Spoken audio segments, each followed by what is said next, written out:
Hey guys, Zetsubou here, and today I'm just going to be showing you guys a little bit of a tips and tricks guide on how you can kill the final boss fight for the Zetsubou no Shima Easter egg. I'm just going to be showing you guys the easiest and most effective way to kill the final boss fight and get your perkaholic and also get the achievement at the same time. So if you enjoyed this video and it helped you in any way, shape or form, be sure to drop a like on it. Shows you guys really support my videos. Subscribe to the channel for the daily Black Ops 3 Zombies videos, and let's get into the tips and tricks guide. So when I do these tips and tricks videos, I usually go through a few categories, and those categories are to do with weapons, perks and gobblegums. Then I touch on ways you can actually kill the boss fight as quick as possible and as easy as possible. So first off, weapons. Those are the main things you're going to need for this boss fight to be successful. Now this really does depend on if you are with yourself, just being in a solo game, or you are with a second person, third person, or a fourth person. So of course, if you were doing this on solo, or even if you were doing it with 4 people, you would at least need the KT4 upgraded.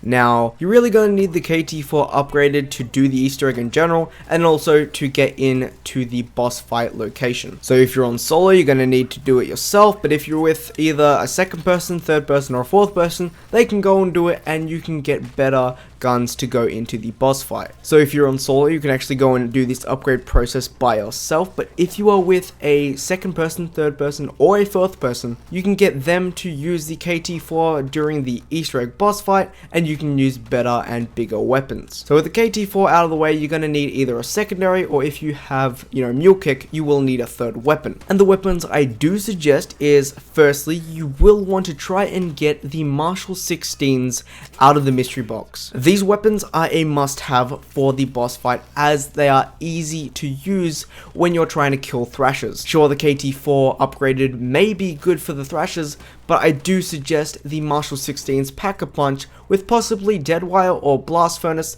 Anyone will do, just to kill Thrashers real quick and easy. They're so underrated. You really need to have these weapons for this to be successful.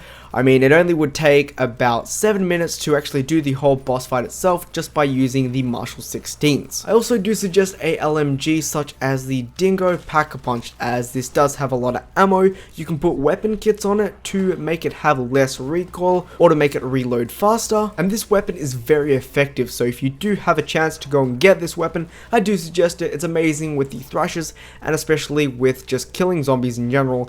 This weapon is maybe a must-have, but I do prefer other weapons over this LMG. So that's one of the weapons I do suggest if you're not that lucky with the mystery box, and you may be lucky with a different type of weapon. What I suggest is using any of the 3 shotguns. Now those shotguns are the KRM off the wall, you can use the Haymaker from the mystery box, or you can get the 205 Brecci from the mystery box, or if you do a side quest, which is a part of your challenges to actually get one of the parts to upgrade the KT4, you can get it for free from the little altar stand. Now if I were to choose one of the 3 shotguns you can get on this map, I would have to choose the 205 Brecci, as the recoil is very small on that weapon. And when aiming down with this weapon, it just makes it a whole lot easier to kill Thrashers, because you're mainly going to be killing Thrashers throughout this boss fight. So you're going to need at least 1 or 2 weapons to kill Thrashers. So what I suggest is the Marshall 16s as the first one, and I kind of do suggest buying mule kick for this second gun, which would have to be the 205 Brecci Pack-a-Punch. With any Pack-a-Punch ability, I do suggest either Blast Furnace or Deadwire. Deadwire does recharge the fastest, so I do suggest using that. So that's weapons out of the way. Moving on to perks. Of course, we're going to need perks to complete the boss fight. You can't go into there without any perks. So the perks I do suggest for this boss fight would have to be, I would say, one of the main essentials, which would have to be Juggernog, Double Tap, Speed Collar, and Stamina Up. Stamina Up because you're going to be running around this small little room for a majority of the time. Speed Collar because you are using some hefty weapons that the reload time isn't the fastest, and you really can't get fast mags with your Marshall 16s, as they actually don't have weapon kits for them at the moment. Double Tap because using Double Tap with the Marshall 16s or the 205 Brecci makes everything a whole lot easier, and you are killing Thrashers throughout the time of actually being in the boss fight. And double tap is just a must-have for anything you do on anything in zombies. So those are the 4 essentials. What I suggest you actually go and get, you will need probably about 1 or 2 more perks for this to be 100% successful. And the first perk I do suggest is having Widow's Wine, just because when you do get hit by a zombie or a thrasher, it does, gives you a little bit of a spider web barrier, and it makes it a whole lot easier to get out of sticky situations. And the second perk I do suggest is Mule Kick. Now this is the only map in Black Ops 3 Zombies that I suggest having Mule Kick for a boss fight. Now the reason I suggest that is because you do have the KT4 upgraded as your main weapon.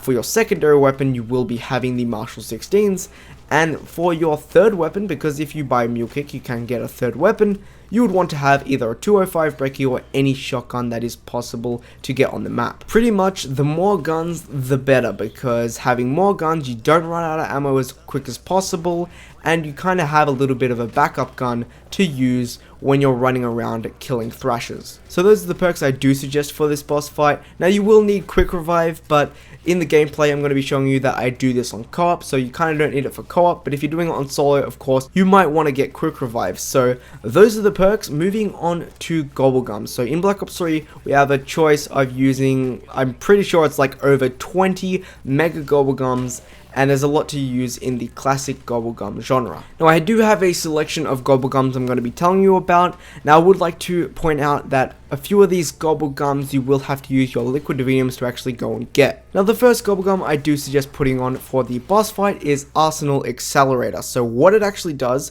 is it recharges your Skull of Non-Subway very quick and easy. I use this in every game I play on Zetsubou no Shima, and it hasn't failed me since. So there will be moments where you are in the boss fight and you will run out of ammo. By using Arsenal Accelerator, it's actually going to recharge your Skull of Non-Subway quick and easy, so you can pretty much whip it out at any possible time you need. The Skull of Non-Subway is really good for the thrashers, so I do suggest putting this Gobblegum on for the boss fight. Now the next Gobblegum I do suggest is called Cashback. Now what this Gobblegum does, it pretty much spawns a max ammo for you or your team if you are playing on co-op to use, and you get all your ammo back. It's pretty good. Now I would like to mention that this Gobblegum is a mega, so you will have to use your liquid diviniums to get it. It's pretty easy to get. I have a bunch of them, that's why I use them. Pretty self-explanatory. All you do is pop one of those bad boys, you get a max ammo, and then you move on. And the last Gobblegum I do suggest, just to make this a little bit more easier for you, is to put on Aftertaste. Now what Aftertaste does is, it's pretty self-explanatory. If you are on solo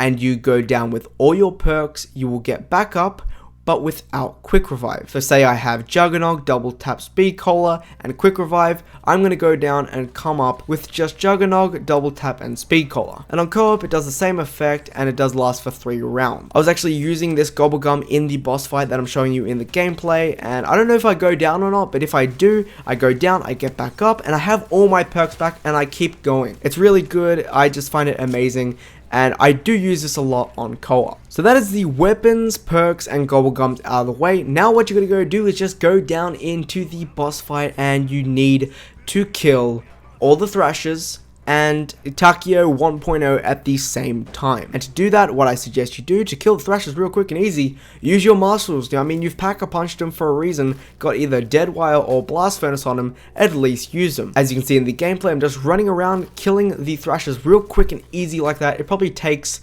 at least, maybe a second or two to kill the thrasher, but it's pretty much dead. And if I'm running out of ammo on my marshals, I do switch to my 205 brecci. It's really good. I do suggest just switching to it, and so you keep most of your ammo in both weapons. And whilst you're doing this, you will need to shoot Takio 1.0's mutated arms. So what I suggest when you're on co-op, get someone to do that for you whilst you're actually killing the thrashers. But if you're on solo, just take it slow. When their arm is actually down, just shoot at the arm and continue training the thrashers. Now there's really no training spot for this boss fight, but what I suggest is going around the rim of the room, because you're kind of getting away from the middle, and you kind of don't want to get trapped in the middle because you will go down or die. So just go around the rim. You will be going up a few steps and going down the steps, but eventually you're going to kill all the thrashers. You're going to kill Takio 1.0.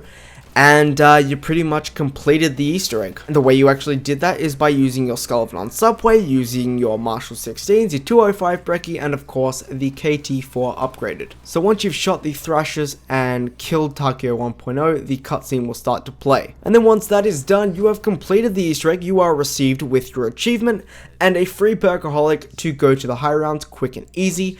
And this room that you're in at the moment will be open for the whole duration of the game, which means it's a really good training location to get to the high rounds. So that's my tips and tricks guide on completing the Easter egg boss fight as quick as possible, as easy as possible, and as effective as possible. So hopefully these tips helped you in any way, shape or form. If they did, be sure to drop a like on it. Shows you guys really support my video. I want to know down in the comment section if you do use these tips or if you do not, and if you actually have some tips you can tell me for it to make it a little bit more easier in the boss fight. But that's pretty much it guys. I will be seeing you in the next one. Peace out and goodbye.